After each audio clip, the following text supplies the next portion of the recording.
Hi guys! Welcome to my YouTube channel. Kung bago ka pa lang, please do subscribe and hit the notification bell para updated ka sa aking mga upcoming videos.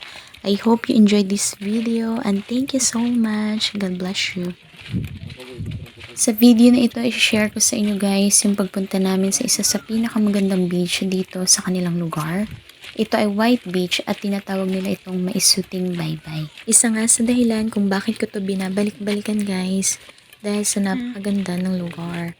Alam niyo yung literal na probinsya, yung pagising mo sa umaga, walang ingay na maririnig. Unlike sa city, morning pa lang, naririnig mo na yung mga tunog ng sasakyan. But here guys, talagang pagising mo sa morning, huni ng ibon lang ang maririnig mo. And also the surroundings is very greeny. Marami kang makikitang mga puno at talagang presko ang hangin. No pollution.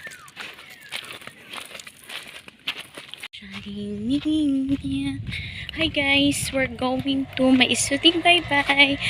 For the second time around, makakapunta ulit tayo. Ito na tayo. Oh yeah. My one.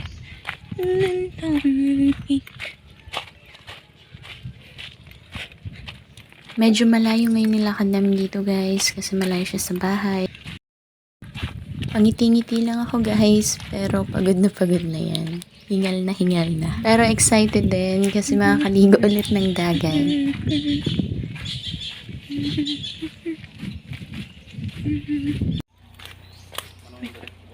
May naliligo pa.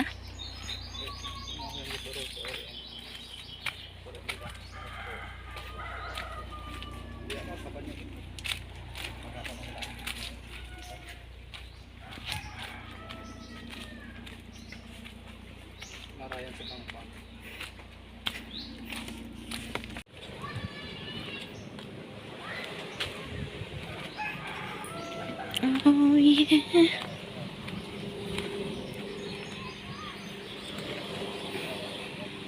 Baho amoy daing.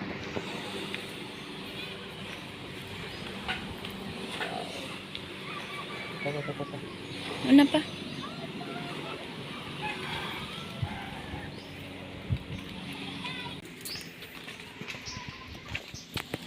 Finally, we're here. Tingnan nyo guys. Napakaganda ng kanilang beach. Dinaig pa ang Boracay. Char! Super ganda. Wow.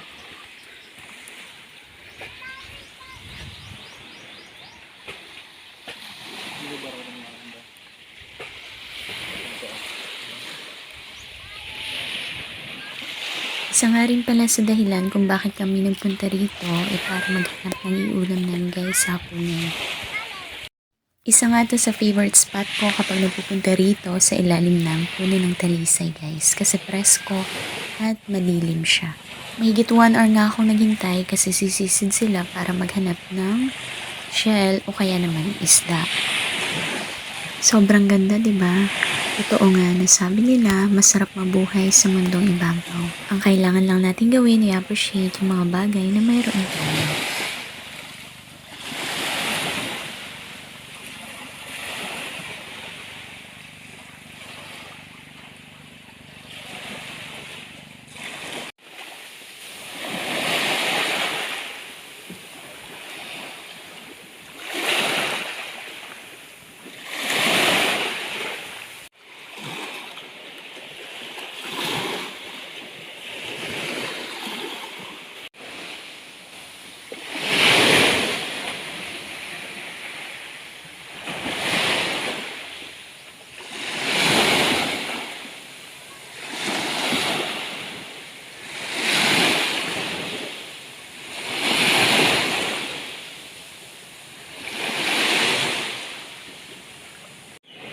After hours of waiting, ayan na guys. Sobrang dami nilang nahanap.